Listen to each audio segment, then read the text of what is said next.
penalty shout for West Ham. The corner's come in. It's gone right across the face of goal. Craig Dawson's gone out to retrieve it. I mean, that's a penalty. He's clipped his ankle and sent him to the ground. VAR are checking this. I'm sure this is going to be a penalty. He's kicked him. It's a clear penalty. He kicked his ankle. No penalty. No, it's not been given. Well, I'm utterly perplexed. How is that not a penalty? I've seen enough of VAR this weekend. He's kicked him. He's kicked him on the foot. Immediately after he kicks him on the foot, his hands are on his head. He knows he's done wrong. Absolute stonewall penalty. No question. That was an outrageously bad decision by VAR. If he's got Salah on his back of his shirt instead of Dawson, that's a penalty. Simple as that.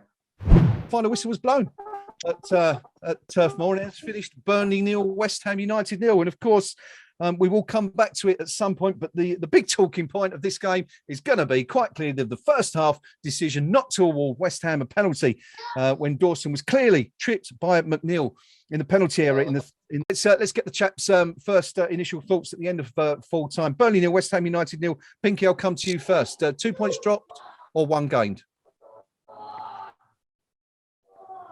I think Pinky's frozen. We can't. 2 dropped. No doubt about it. Sorry, Pinky, we've got you back now. I can hear you. Sorry. Yeah. Okay. Yeah, it's dropped. No question about it. Burnley are where they are on the table for a reason. We're where we are on the table for a reason, and we've not exploited the gap in the teams today. We lack style. We lack subtlety. We played into their hands. Chucking cross after cross, whatever it is, for me and Tarkowski to deal with all afternoon, whether that's from a set piece or open play. That's meat and drink to them. They'll deal with that all day long, because if you want to know what a football player is doing all day, I can promise you at Burnley, they'll defend corners. They'll practice defending corners all day long, because Sean Dyche will say, set piece is very dangerous. He'll have all the stats. He'll say, if you stop West Ham scoring from a corner kick, that's half the battle won. And he's right, because how many of our goals come from set plays, and a not insignificant number. So for me today, 2 points dropped, but, and there's always a but, given the run of fixtures, given the squad limitations, this is what we're going to see. And it's absolutely why the chairman and the investors, the new investors, have got to dig deep and find enough money for just a couple of players. Just to freshen the squad up, whether that's Lingard, whether it's somebody else, and I suspect a centre-back will be further up the list of priorities now than another kind of attacking player. For sure. But you look who's going to be pushing for that 3rd or 4th spot. Tottenham Hotspur, Arsenal, Manchester United and West Ham. Who has got the least financial muscle in that group? And traditionally, you say it'd be us. Currently, I'm not sure it is, unless we choose to make it that way. And if we're serious about a top 4 spot, this is the season. Eventually, Arsenal or Man United are going to get their act together. And then you say, well, the top 4's a closed shop again. So, that's where we are. And even, and I'm not joking on this, even Andy Carroll is walking out now. So I've had Andy Carroll, I'm not joking, I've Andy Carroll sat 3 yards away from me all afternoon. Not the Andy Carroll you all know, but Andy Carroll, who actually drinks in my local pub. So the Andy Carroll we all know then. Well, indeed, yes. So, but they just put 16 attempts, 3 on target, 59% possession. So, but it's the 3 on target. 3 on target against Burnley is not enough. And, because they're a better defensive team than that. And you probably need 8 or 9 on target against Burnley to get one of the damn things in the net. So disappointing for me today for West Ham, but not surprising. We're just running out of legs at the crucial time of the year. Yeah, very much so. West Ham, of course, stay 4th in the Premier League, move a point ahead of Manchester United with 28 points, but now an 8-point gap between the Hammers and Chelsea in 3rd, and the chasing pack is getting ever closer. Man United 27, Arsenal, who will be playing next, will be coming to that shortly with 26. Tottenham with 2 games in hand, just 3 points behind West Ham now on 25, and Leicester, having smashed Newcastle 4-0 today, back up to 22 points. It's getting closer. Gnome, your We'll come to the penalty again in just a minute, but your general thoughts on what you saw today. Pinky felt it was 2 points dropped as opposed to one gain. Is that your view? Yeah, you'd have to go with that. That one sort of across the face of the goal apart. I'm struggling to remember Burnley creating anything at all, really. I mean, you'll probably remind me, but no, I think you're right. I mean, they had one shot on target in the entire game, which I can't remember that. It was like it was almost like yeah, it was a bit confusing because they're being claret and blue, but it was like they were the away team. Yeah, who'd come to try and get a point out of a better team's home ground, and that's exactly what it looked like. I mean, they're happy with picking up the odd point here and there as long as they can pick up a few more points than teams that are worse than them. But it's a horrible thing I have to sit and watch every week, and I'm bloody glad I don't have to watch them every week anyway. For sure. But 2 points dropped. We lost. We played it in their hands with the crosses, as Pinky quite rightly said. Where we were good and what we did, what Declan proved was that they really weren't very good with players running at them. Yes. So why only Declan tweaked that? Lord alone knows, especially as we said time and time again, you've got two players on yellows. You've got another player who apparently is allowed 4 before he gets a single yellow. And, if you run at them, who knows what's going to happen? Declan did it.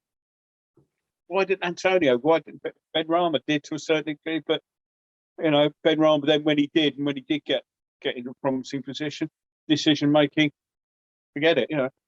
Okay.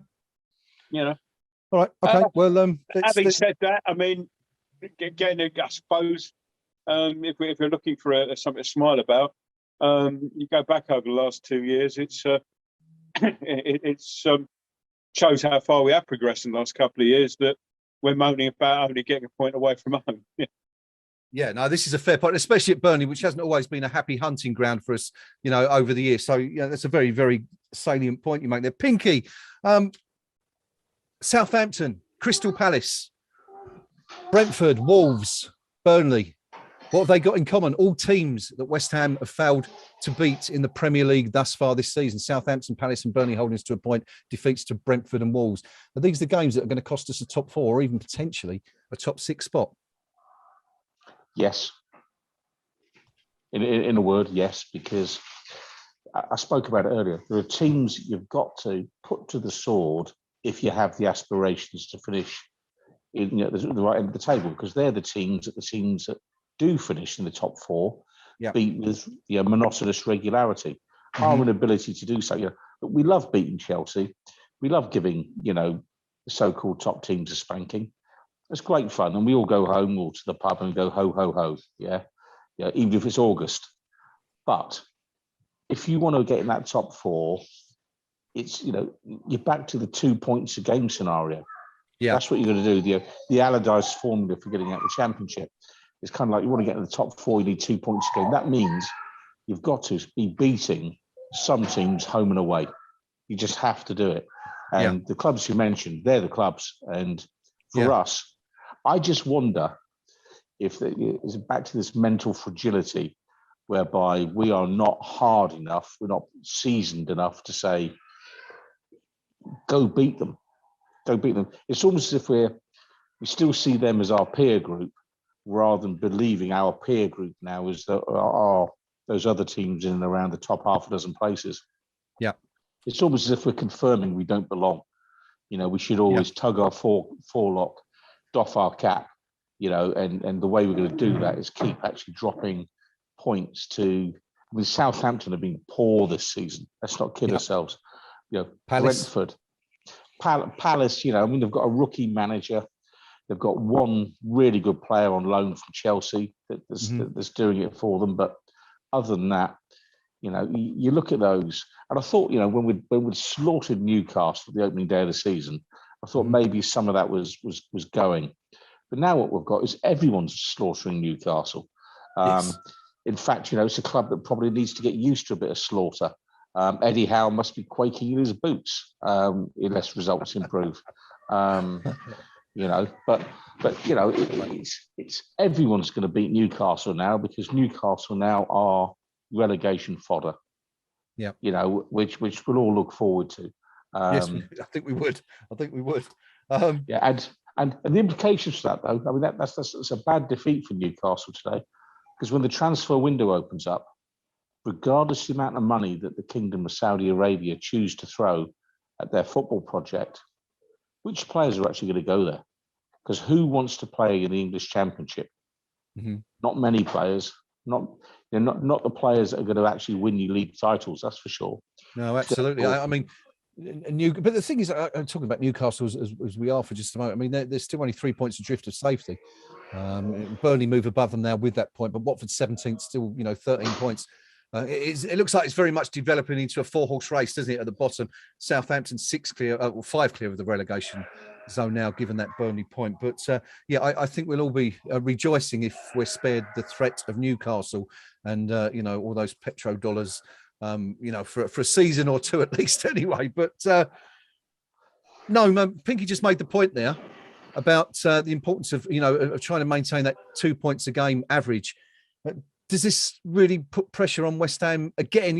I mean, the defeat of Wolves put pressure on us, didn't it, for the Chelsea game? Is this the same scenario now with the Arsenal derby coming up next week?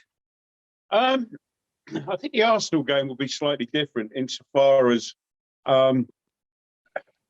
much as we sort of played into Burnley's hands today, the way Arsenal will be playing a lot more on the front foot, will be playing more into our hands, because where we have done well this season is we've been good on the break and on the counter attack.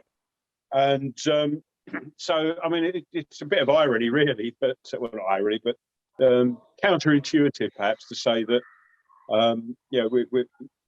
we might be more likely to get a result at Arsenal than Burnley, because Arsenal won't be there for a draw. The Arsenal of old many years ago, that one remembers well before Wenger was that was their stock in trade. We've got the draw. Let's see if we can add anything more of it. Fine, but that they're a different beast these days, and so I think it'll be more. It'd be more of a more to our advantage, that I think, coming up. So okay, but that's the problem. We're in the top four. We're in there, as Pinky always says, and quite rightly so. We're in there on merit.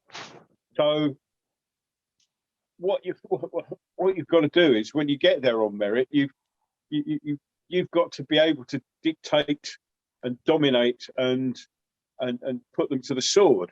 Yeah. Because Burnley fans may love the way they play. For all I know, it takes all sorts, but they're not here for for our benefit. They're struggling, so every point is vital for them. Yeah. So it's not for them to come out and play, even though tedious though it must be to watch. Yeah. But if they were at the other end of the table, then maybe you'd have more of an attacking threat from them. But okay. I'm quite looking forward to Wednesday night. Okay, well, we'll come to that one in just a bit, but let's just return to today's game briefly, if we may. Not a great deal to talk about. Someone's made the point that they feel sorry for whoever the match of the day editor is, trying to pick the highlights out of what we saw now in that game this afternoon. Not too much excitement for anyone tuning into the BBC later on this evening. But West Ham did have the best of the chances. West Ham had the only chances, I think it's fair to say. Ben Rama forced a good save from Pope on 55 minutes, which he tipped wide. Ben Rama very quiet again today, but did at least get that one on target. A few minutes later, he curled a shot high and wide. Antonio did the same. We saw Vlasic come on for Ben Rama. And then West Ham had a couple of chances right near the end, Pinky, didn't they? Declan Rice, who was, just a colossus this afternoon, everywhere. It kind of reminded me, actually, a bit of one of those old Bobby Moore matches. If you watch like the 64 FA Cup final or the Cup Winners' Cup final, you watch how Bobby Moore plays in those games, and he's absolutely everywhere. Left wing, left half, inside left, almost centre forward. And Rice's performance today kind of reminded me of that. He was, you know, he was the most potent threat we had in attack, and he was the best defender we had, I think, at times on the pitch. But he tried his luck from just outside the box, which was just over 6 minutes to go. And of course, a couple of chances right at the end. Jared Bowen, we thought might have just won the game, but Pope did really well to tip that shot wide. And then Souček, given a great opportunity. It looked like he was going to hit the target, didn't it? But really well closed down by Burnley. But, you know, could we say we were a little bit fortunate at the end? I mean, you called it. 89 minutes, Burnley get an opportunity to break. It's exactly what happened. Went down the left, the cross come over from Lowton, and who was it? Was it Rodriguez? I think it was Rodriguez who got a touch on it, or was it Vidra? I think it was Rodriguez, but so close. Could have ended up in the net, and West Ham could be looking at no points tonight.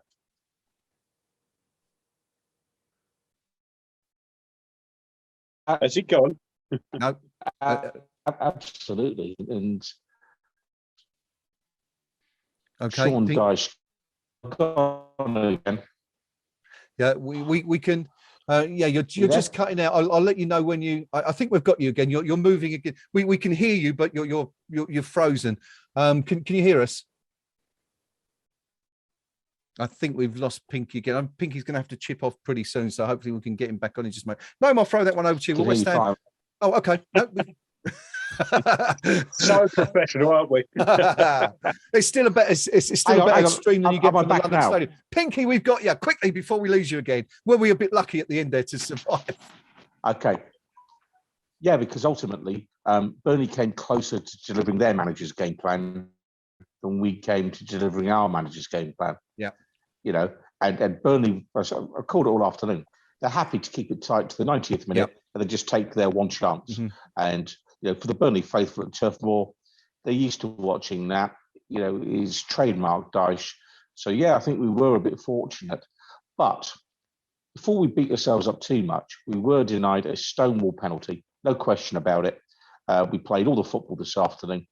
The one concern I've got is we can't get three players clicking at the same time at the minute. The early part of the season, we had 3 or 4 players on fire. Now what we've got is Declan Rice every single week, looking head, shoulders, and torso. So we're back to Newcastle again, aren't we? Yes. Above every other player on the field, and you know, I mean, he had the freedom of Turf Moor this afternoon to do what the hell he liked, because they were offering no attacking threat whatsoever. So he could pop up wherever he wanted to, and any player, but certainly a player of his caliber, is going to look good given that amount of freedom. But who was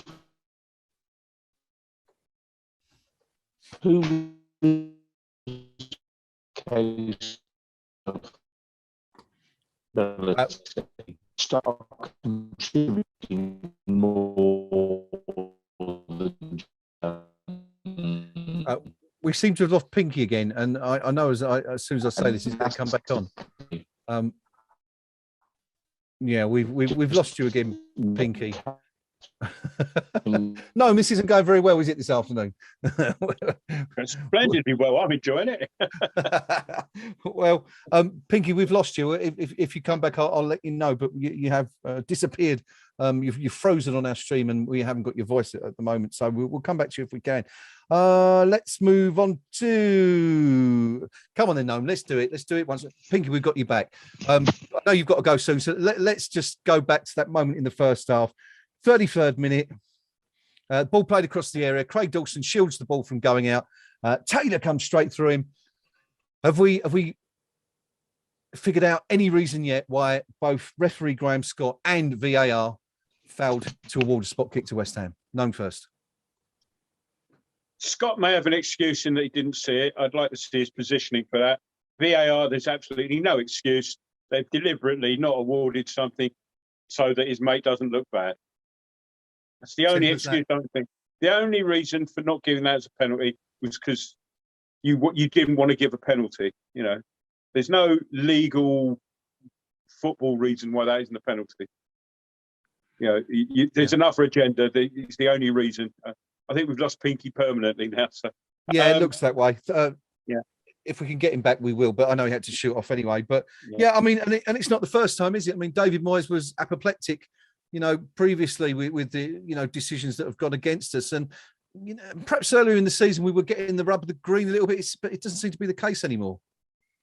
I'm just very annoyed. I mean, I've looked at the refereeing this weekend, and you've seen Salah go down like a sack of spuds when he's instigated the contact. And PGMOL and the authorities said, we're actually going to apply the laws of the game properly in future. So none of this, if there's contact, it's good enough to go down. That's never been the law of the game. It's only ever been something spouted by people defending Liverpool. He's got the right to go down if he feels a touch. That's never been the law of the game, but you repeat it often enough and they'll carry on with it. They've said no. They said start the season. We're going to do it properly. Great. And then we saw Liverpool. That was about the third or fourth dive in the box that Liverpool got away with. And if they go in the box, they throw themselves to the floor, and eventually the ref will give one. And yet we get something like that that's stonewall, that's so blatant, and nothing happens. Well, is it any wonder that people are sort of thinking, well, if you can't beat them, join them. I'm going to go and throw myself to the floor in the box. Yeah. Well, I mean, that's the concern, isn't it? That if people are being rewarded for doing that, then you can understand to a degree why they're doing it. We're talking about vast sums of money involved here. And Salah does it all the time. This is not something that's an official secret or anything. You only see the one he did against us. Yeah. No contact. Oh, just somebody near me, I'll throw himself and see what happened. They scored. And it's like, well, what are you doing about it, officials? Yeah, because the only reason they're doing it is that they've gotten away with it for so long. Because you've been complicit in saying, oh, yeah, well, that was a bit of contact, I'll give that. Yeah. That's not the law of the game. You've turned down and said so to start this season. Why are you not playing the laws of the game? It's just been it's been a dreadful refereeing weekend anyway. Yeah. But, and what there's part of that's annoying enough, and it's frustrating for supporters and players and management alike. But what really gets my goat is that it seems to be there's this sort of strange case of omerta, the old mafia code of silence, on this in proper media. I mean, me and you, we're talking quite openly about it, fine, but we're an independent website. What you want to see is somebody sort of looking at this in a proper newspaper. I mean, not comic, not the Sun or the Star, but someone in the Times sort of coming out and saying, why? Refereeing standards aren't very good. We didn't have any referees at the last World Cup because none of them were good enough. And instead of saying, oh well, there's reasons for that because we didn't have our best referees are too old, or no. It's somebody should be looking at this and saying, why are the standards so poor? Yeah. And I've bored the pants off everyone enough by putting forward my theories about the fact that there's no incentive for refereeing standards to improve. Mm-hmm. But that's me. I'm a supporter. I'm a supporter who chips into an independent website. Where's the journalist? It's all very well Gary Lineker saying, oh, last night, they came up with the excuse they couldn't find a conclusive angle. It took us 2 seconds. Yeah. But then why is nobody carrying that forward? Because every week Gary Lineker will come on and say, oh, it's taken us, well, we think you got that one wrong. Oh, that's funny, isn't it? And then go up next week. Why is nobody saying, hang on a second, every week we're turning around and saying this? Surely that should say something to someone. Why is everyone looking the other way? Indeed. For those of you that haven't seen it, there it is. That's the foul on Dawson that we've been talking about. Dawson trying to shield the ball there, just being upended. And you knew it, didn't you, Gnome? As soon as it happened, that Taylor knew he was guilty, because Taylor's gone you like said about how he put the hands up in the air, and that's essentially an admission of guilt, isn't it? In fact, it wasn't sort of, oh, I didn't touch him. He put his hands on his head like, what have I done? And then went like that. Even worse. It was, what have I done? It was like, I mean, the clues are there. Yeah. I mean, you know, yes, if you want to look for them. It's not rocket science. That really isn't rocket science. If somebody kicked, I mean, it wasn't just that. I mean, Lowton, how does Lowton stay on the pitch? I mean, 3-4 yellow card offences. The one on Masuaku, the one on Masuaku was crazy. It was ludicrous to not get at least a caution. You could even make an argument for a red card there, can't you? You know? Yeah. That's the only decision with the Masuaku thing. Yeah. Should that be yellow or red? No. Oh, that's funny. But yeah. And then, of course, Dawson got booked a few seconds later for preventing Pope from releasing the ball, which is Masuaku gets hacked at and nothing. And then, Dawson with a little sneaky, little cheeky tug, and it's all that's a yellow card. Well, sense of priority there, referee. I mean, I know if you impede the goalkeeper in making a clearance, it's a yellow card. So is kicking someone up in the air. I mean, the point about this, Gnome, is that on a very serious, we don't want to sound like, we're just moaning about these decisions. I think it's right and just that, we should mention this. And I'm sure every club can do this at times. Even Liverpool, I'm sure, find good reason to be slightly disappointed or even slightly disgusted by the odd refereeing decision. But this has cost us points. I mean, it's essentially cost us 2 points today. And let's not forget, what was it, 3 games ago, when we should have been 2-0 up against Brighton. The VAR team looked at the decision. They took 3.5 minutes before deciding that.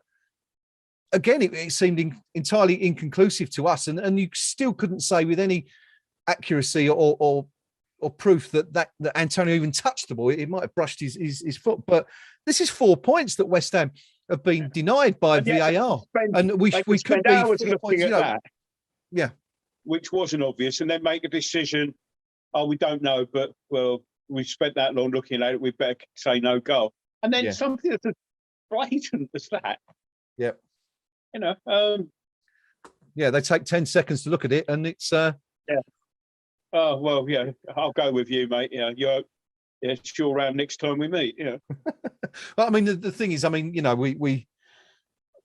made the point plenty of times in the past. It's a very valid one. Is that there's no reason why, even if they don't come out after the game and explain the decision, why can't we have a camera inside the VAR room while so we can watch what their decision making process is?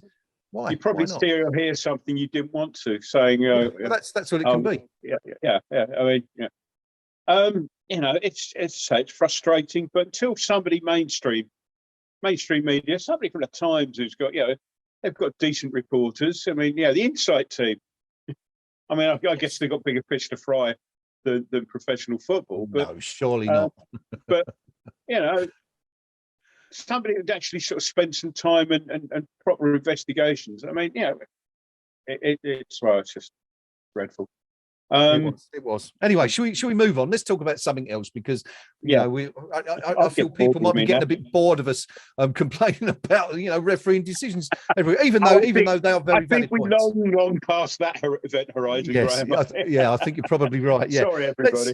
Let's talk about our man of the match. I mean, again, this is probably a foregone conclusion as well. But who's your top man for the Hammers out there today? Only one player. I mean, best player on the park, probably the best player either playing football or sitting and watching on the telly within 100 miles of Burnley. Yeah. Declan Rice was simply outstanding, and those storming runs. I mean, he was brilliant defensively. You mentioned earlier on, it cropped up all over the pitch. Yeah. And I mean, it's been the clearest one for a long while. And no question. I'm sure you're going to go. Pinky would definitely agree with that as well. Catch County. Well, it's only logical and reasonable to say Rice, because he was clearly the best player. But I also want to give a special mention to someone who's also been much maligned in the past, and I thought he did a really good job today. I thought Arthur Masuaku had a really good game. I thought he played really, and again, Pinky made the point, and it's a very valid one again, that we just weren't tested defensively. And I think you also made the point that there'll be tougher tests to come for Arthur, assuming he's back in the team again against Arsenal beyond, unless Cresswell, whose injury must be some concern now, because we thought he was going to be back against Chelsea, and this is 3 games he's missed now. But yeah, I thought he did well today. Really made some inroads. Had a really good chance in the 11th minute. It's just wide, but a couple of times we saw him surge into the box. Nice little 1-2 on one occasion, and I thought he played well. So at the very least, I think an honourable mention to Arthur for his performance, and it's certainly no embarrassment coming second to Declan Rice today. Yeah, I'm going to say after that performance, it's like one of those long distance runners where the guys from Kenya or Ethiopia have been running it, and they're so fast, streets ahead, and that they've got their tracksuit on, they're waiting on the podium for their medal by the time whoever finishes second gets rounded. But yeah, no, he had a decent game when he wasn't getting kicked into touch. But yes. And anyone else that you enjoyed watching today? Those were the two. I mean, Declan, just a performance like that just gets you purring. Yeah. And all right. If any of you on the live stream disagree, let us know. But it's a clear winner for Gnome and I. Anyway, I suspect Pinky would have been with us on that. Just going back to the game overall, Gnome, Chris Dilby has made a fair point, I think, on the live chat. He says that regardless of VAR and relying on decisions by the video assistant referees to make the correct decisions, we really should be seeing these teams off anyway. And you've got to say that's a fair point too, isn't it? Yeah, to a certain degree, but I mean, we didn't really create much. We saw, was it 3 shots on target? Yeah, we didn't really create enough. But having said that, where we did create, we were robbed by VAR. The whole point is that if you're going to have VAR, you've got to use it properly. It's not there to cover your mates up. You've got to make the correct decision. And if somebody was actually sitting in there watching that on a screen, able to watch it time and time again. I mean, we only saw it 2 or 3 times, but if you're sitting there watching that time again, and you say that's not a penalty, I question either your honesty or your competence to actually doing that job. Or your eyesight. Yeah, it's unfathomable, isn't it? And this is a frustrating thing. We'll never find out why they didn't give it. We'll never know. Yeah, but I mean, maybe on Match of the Day they'll come up with some statement about, we couldn't find a conclusive angle, and BBC will laugh and say, oh yeah, there was one. Yeah, we found one in 2 seconds. Yeah, but we're getting back on the territory we said we were going to move away from. So I did say that, didn't I? Thank you for nudging me in the right direction again. Yeah. So right. Yeah, Chris, we should be seeing those teams off, and there is an underlying thing. I mean, at that point we were talking by way of VAR, but you're not getting any arguments from here. We really, Pinky said we lacked the guile, and we did play it into their hands, and that's saying we should be seeing these teams off. And I'm not saying these teams in a sort of disparaging, oh, look at them down there type thing. I'm saying these teams that are getting players behind the ball, these teams that play in that certain style. And if they're not going to come out at us, then, which is, they're, as I say, horrible to watch, but they're entitled to do that, then we've got to find ways and means of breaking them down. And today we got stuck in a bit of a rut where the pointers were there as to how to do it, run at them, push the ball past them. And we didn't do that nearly enough, Declan accepted. Yeah, though I dare say Liverpool and Chelsea fans might have been uttering the same words after getting beaten by West Ham, who played a similar kind of style, but much more efficiently. But we were countering quickly on the break. I mean, I said Chelsea. I said the goal that won it was fortunate, but the victory wasn't. We had other chances on the break and we were quick and incisive, and that was, it worked. So. Yeah. No, it's a fair point. So one final point on refereeing, and it's more of a humorous one than anything else. Did anybody else detect the heavy amounts of irony in Steve Gerrard complaining about refereeing decisions at Anfield? That made me laugh no end. We were dealt with a bit harshly there. Yeah. I'll have to watch that one. Welcome to the party, Gerard. 20 years late, maybe. All those dives you've got away with, but yeah. I didn't see that. I'll watch it and have a quiet chat to myself. I was reading the paper interview. All right. Okay. There were basically, Liverpool were diving left, right, and centre of the box, and then when there was something that looked a bit more like a penalty up the other end, it wasn't given. That was debatable, perhaps, but the fact that Gerard is complaining about refereeing decisions at Anfield or anywhere, to be fair. Welcome to the party. Yeah. Welcome to the party. Let's move on. You've been keeping an eye on the KUMB.com forum this afternoon. I've got the Burnley forum. So if you want to take West Ham first and I'll take Burnley after, let's pick the bones out of what was said and see what the views of each club's fans are. KUMB.com forum match thread first. No, please, if you will. Right. Let's have a look at Believer then, who's written a sort of mini essay here. Not the end of the world. It's clear we need something to click up front. Is that a striker and or Lingard? I'll leave that to the manager. However, we could get top six again, and that is steady progress, although we've had a chance to make us a hard chase for the usual suspects, and we've not taken them. Brighton was a disappointment, as was Wolves, and it's those games that others will win, probably with the odd helpful penalty.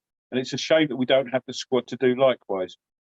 People are slaughtering Antonio, but he must be shot. And I think Believer means he must be shot as in exhausted rather than should be taken out with a firearm and put up against the wall, as it were. Because the next line is he's hardly had a breather and all the pressure on him is on him, especially in games like today. Now, if we can get the forwards we need, we'll maintain our early form. But Arsenal is a must not lose this week. Minimum 4 points from them and Norwich. Glass half full at the minute. And I think that's the sensible way to look at this. It's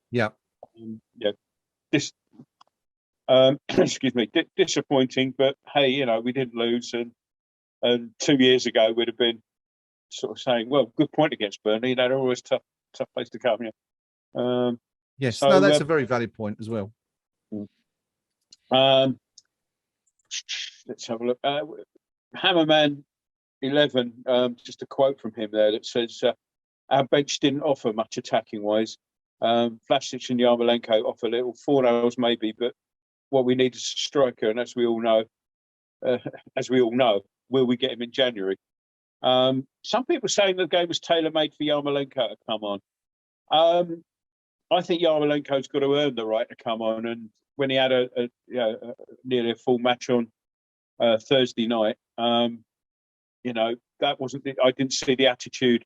I didn't see the desire. Even if he wants to go, I've taken it out of that sphere.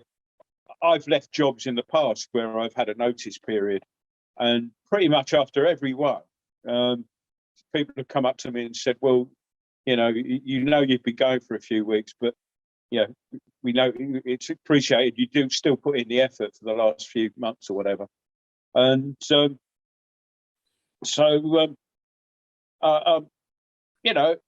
you don't get that with Yarmolenko's thinking. He's clearly got his people working on a departure. So okay, I'm fine. I mean, that's annoying. Not annoying, but if that's the case, then fair enough. But put everything into the game.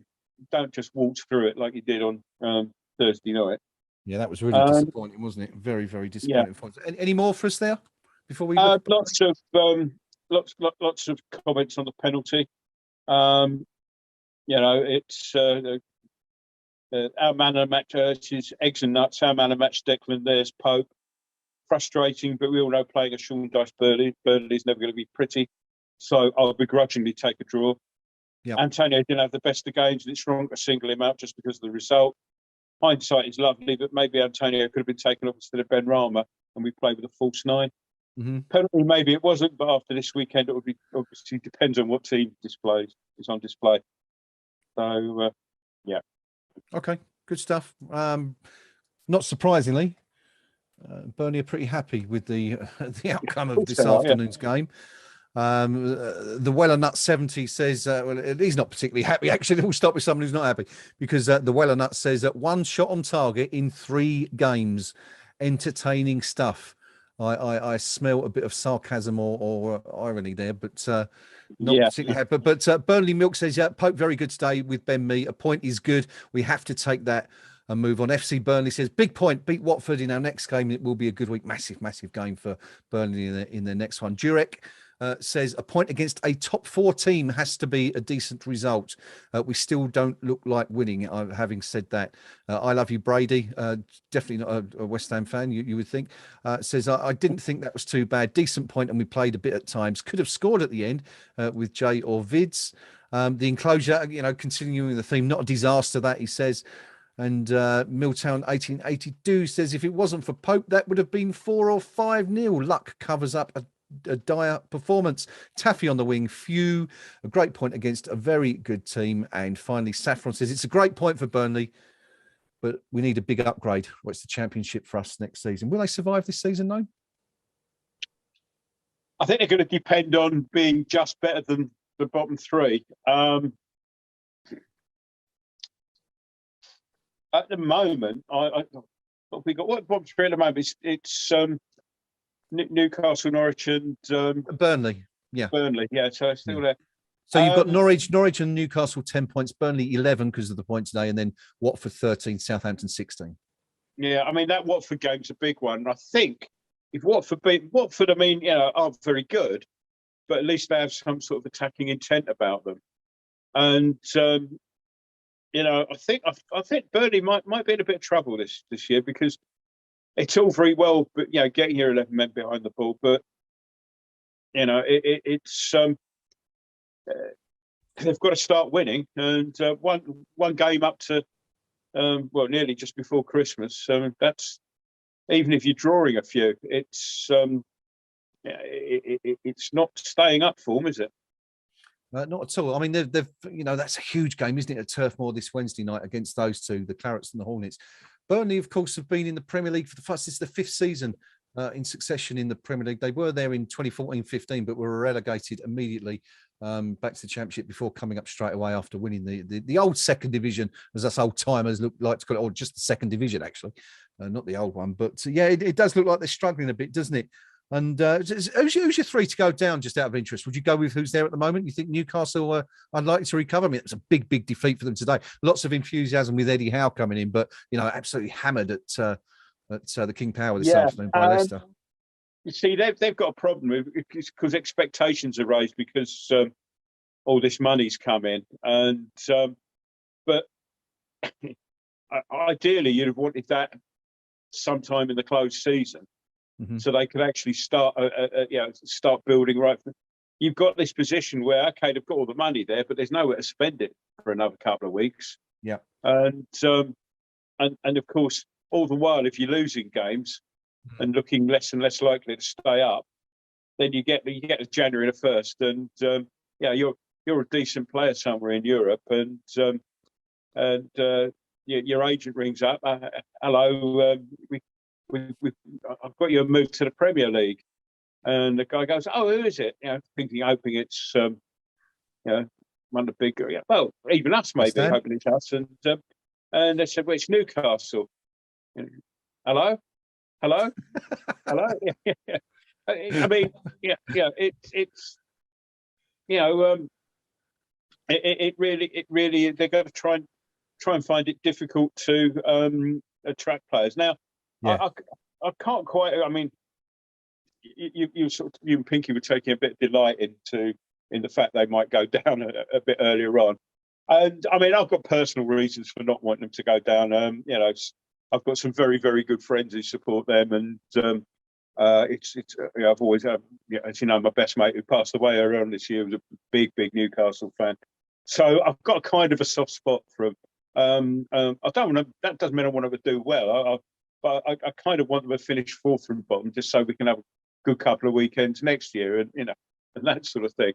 And it's always funny meeting up with that lot before a game, because it's kind of it's the reverse of the normal banter you get with the opposition, where we turn up and I'll say something like, oh, you're on for 3 points today, and they said, no, you are, and it's always been like that. So I've got a bit of a soft spot from personal reasons, not really footballing reasons, Yeah. But I really do think that they need an influx of players as much as we do. I mean, not many, but we do need players in certain positions.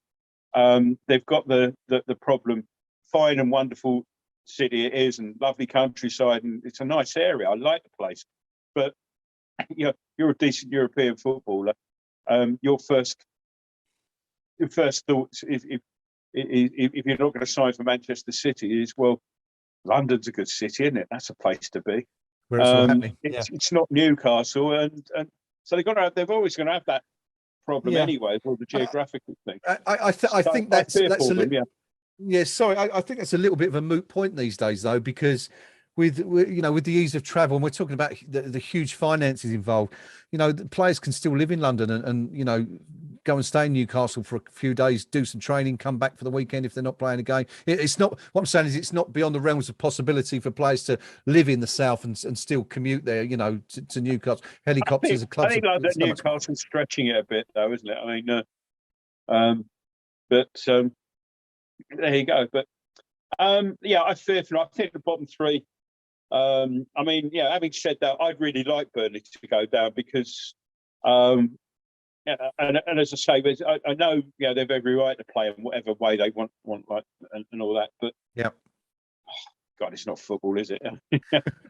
It's a long bloody way as well. Well, for you lot, it is. It's not so far for me these days, but it's a long... The other thing with Burnley is it's not the distance so much as it's the actual fact that it's kind of off the main lines, if you like. So, I mean, under different circumstances, and I had family commitments that I had to sort out today, which meant I was late. But under different circumstances, if you go there by train, it's fine. You get a nice, comfy train to Preston, and then you change there, and you get something that takes about an hour and a half. Yeah. Something that's basically modelled. It was an old bus before they converted it into a train. I think they've got rid of a lot of those now. But and it's uncomfortable. It's cold. It takes forever. That sort of. I mean, I'm fortunate when I go there. Is that an ex-girlfriend of mine lives just up the road in Nelson, and thankfully we're on good speaking terms. So when we play up there, as soon as full time's over, we meet up in a car park. She drives me to Preston, so I just get the fast train. I wonder where that was going for a moment there. Yeah, behave. I've heard about those car parks. What car parks are them, Grader? Yeah. I mean, but you think Newcastle will go? Norwich, Burnley, Newcastle will go. Yeah. I mean that game. Norwich have got no backbone or spine, really. I mean, I think they're gone. They're just too weak. Newcastle are suffering from a team cobbled together by Bruce, who's not a very good manager anyway. Yeah, and basically it's whatever he could get, and they don't seem to be a cohesive unit. Yeah, Howe's in there, and he's got to try and do the best with what he's got and whatever he can get in January. And I don't think that's going to be. And Burnley, I just want to go down because I just hate watching them. Well, I mean, I'm not keen on Watford particularly, but at least it's a local one. At least it's not far to go to. I get the feeling that Newcastle will be hoping for a Burnley result this week because, of course, if Watford go to Burnley and win, that would put them 6 points clear of Newcastle. And I guess any hopes that they had of anyone half decent coming in during January will have disappeared if they're 6 points adrift of the safety buffer of safety, come January. But anyway, we shall watch that one with interest. At the other end of the table, is it a 3-horse race already? Probably, yeah. And as we've seen, it's going to be less a contest of football. It's who can get the most penalties out of PGMOL. So that as we saw yesterday, I mean, it's all going that way. So, never mind them. Let's look at Wednesday night because I've got some interesting things to say about that. Yeah, you've read my mind, as we always do, summing up with our look ahead to. As opposed to all the other boring crap I'll be coming out with this afternoon. Has everyone switched off yet? There's still a few lingering on. Bless you all. Bless your hearts. Arsenal, Wednesday, another London derby. What do you reckon? Well, on the face of it, you think, well, Arsenal, they're beginning to sort of,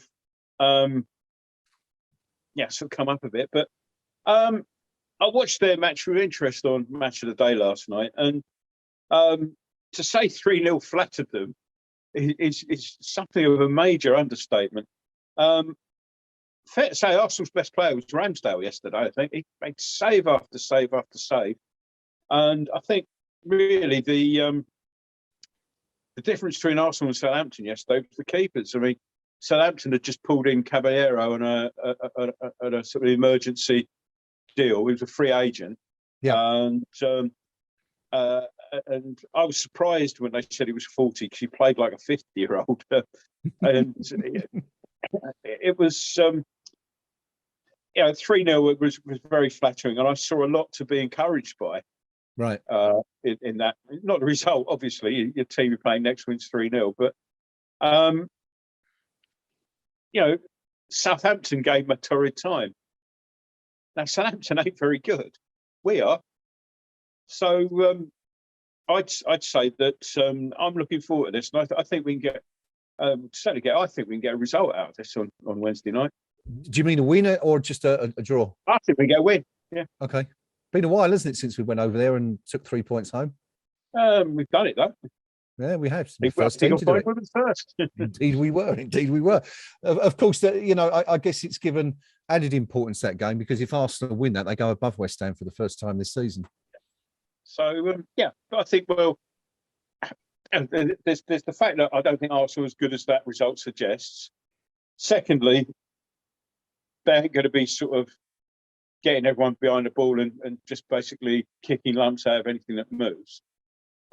So it's more set up for us, and again, it's a little bit like we said after around the Chelsea game. You get beat by Wolves, you draw against Brighton, then Chelsea come up and you win. Yeah. We do things the wrong way round sometimes, and I'm a lot more confident. Okay. For that. All right. Good stuff. Question from the forum, from the live chat. Sam K asks, let's throw this one in now. Do you think it's time for Antonio to be dropped and for Bowen to play as the central striker? What do you reckon on that?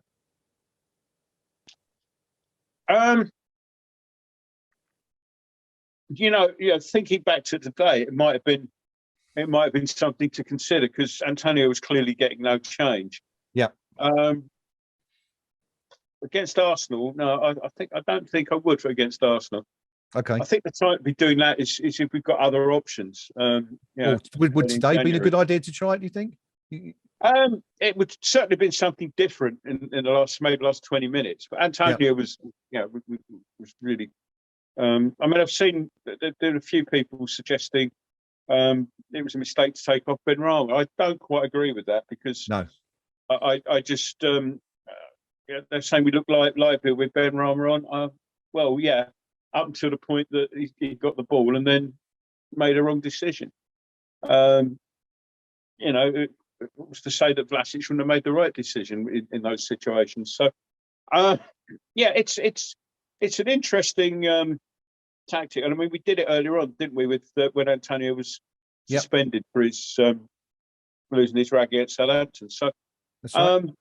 But I'm not sure Arsenal are a team to play against. Okay, there's your answer, Sam. Maybe not this week, but perhaps it's something worth looking at going forward. Let us know if you agree or disagree on the live chat. We are going to wrap up now anyway, so if you're going to do that, you've got about 5 minutes to do it.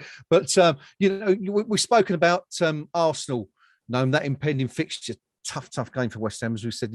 We don't frequently come away from there with the points, but I get the feeling that although that game probably won't define our season, the 3 or 4 after that may just do so.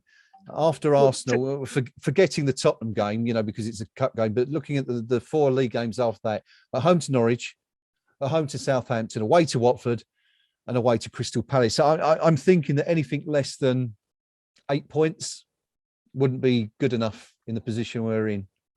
Would you concur, or do you think that's been a little bit harsh? That's fair to say. Those are all those are four really winnable games. Although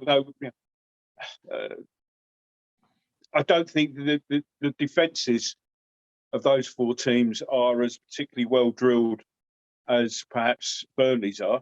Yeah. You get the impression that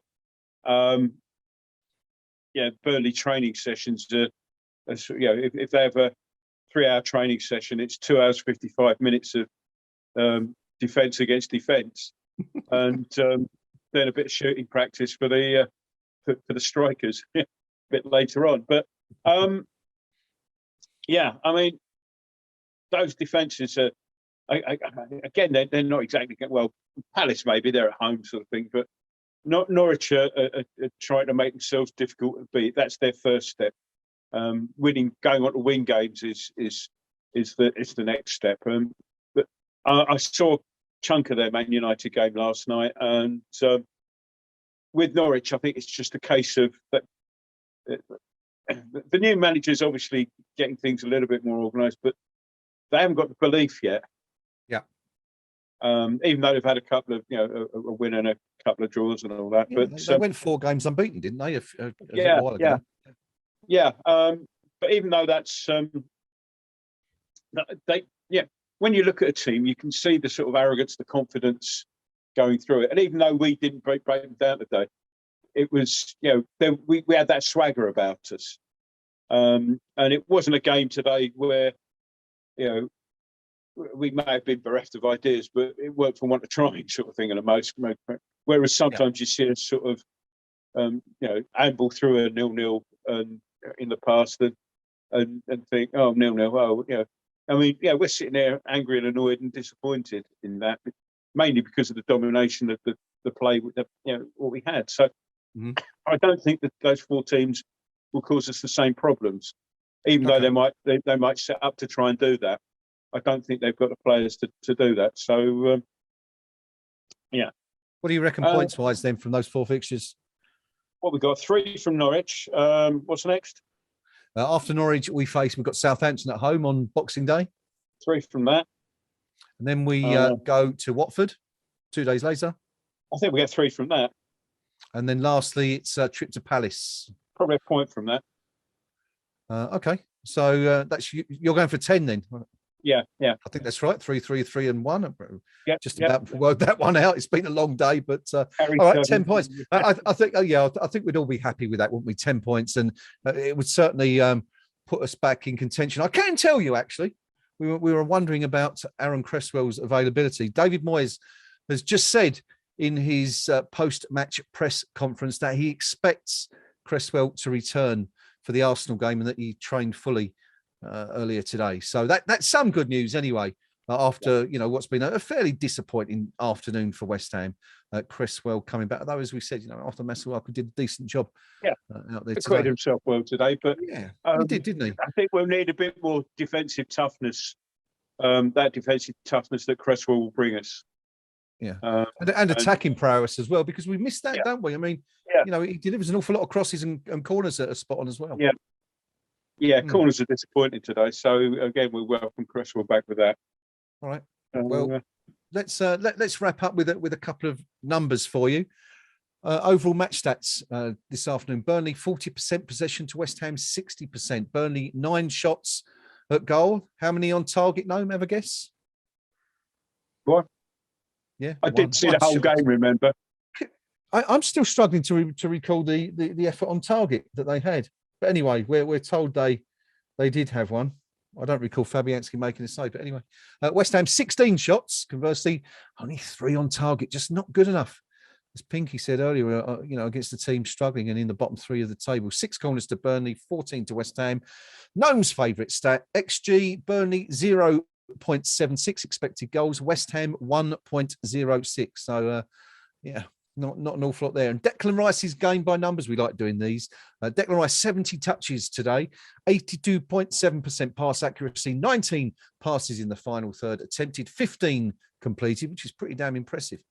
To be fair, 10 ball recoveries, 4 take-ons attempted, 3 take-ons completed, and 1-2 fouls. It's a strange way of putting it, but it was fouled twice, I guess would be the better way to put it. But anyway, Here's another one for you. Rodney Marsh has taken to Twitter following the Leicester game, actually nothing to do with West Ham, but it's sort of relevant in to some degree. Rodney Marsh on Twitter saying this evening, nobody ever got a penalty by staying on their feet. Well, I'm old enough to have seen him play. My thought is he should know. I knew you were going to say that. I knew that was coming. It's kind of set you up for that one a bit. Predictable. Anyway, that's it. We're going to call it a day there. It has finished. Burnley 0, West Ham United 0 at Turf Moor. The Hammers didn't quite sparkle and shine this weekend. Little reference to where I was last night. It'll mean something to Gnome, but absolutely nothing to the rest of you. Should have been awarded a penalty. Have you come up with 12 reasons why we didn't win? It's difficult to come up with 12 reasons why anything today, or 12 talking points about today, let alone 12 reasons why we didn't win, let alone the extended version. But we should have had a penalty, shouldn't we? Denied a clear penalty in the 37th minute. Dawson sent tumbling to the ground after a rash challenge by McNeil, who instantly gave that sort of reaction that players give when that's the one. Gnome's got it to a T. The one that players give when they know they've committed an incredibly awful sin on the pitch, but when unpunished. Love it. Yes, and ignored by VAR as well. Just unfathomable. But there it is. So in the end, West Ham have to settle for a point. It has finished Burnley 0, West Ham United 0. Are you going to the game on Wednesday, Gnome? Yes, I am. Yeah, it's okay. I'm allowed out and everything, and I think I've got my health back, which is why I didn't go to the Chelsea game because and I haven't got any family commitments on Wednesday, so I shall be there. So touch wood, as long as nothing else goes wrong. That has happened over the last few days. I mean, I should have been at Burnley to mention, but no, there we go. All right, good stuff. Well, hopefully we can get you on the stream maybe 1 or 2 points during the game and certainly after, assuming you have better luck getting a Wi-Fi signal than we do at the London Olympic Stadium. But that's it from us today. It's myself and Gnome signing out, and the Pink Palermo, of course, had to chip off a little earlier. But thank you for your company as always. Been good fun. Always say it every week, but we do genuinely love reading your comments and getting you involved in the stream. It's always good to have you alongside us, helping us out and pointing out where we go wrong as well, and also adding a few statistics as well. Always very handy. But final score: Turf Moor, Burnley 0, West Ham United 0. But let's end on a positive note. West Ham United remain 4th in the Premier League. All right, we might be a little bit below the top 3 now, but we're still hanging on in there. Good stuff, eh? Until next time, come on, you irons. Night all. We're here in the offices of a Late Late Show with the host of a Late Late Show, James Corden. Hi. Big West Ham fan. Yes. And big knees up Mother Brown man. Yeah. Yeah, I'm regularly on the general discussion page. There's always someone who's got some information, so I love it. Yeah. It's great. Get on the forum at kumb.com. Come on, you irons.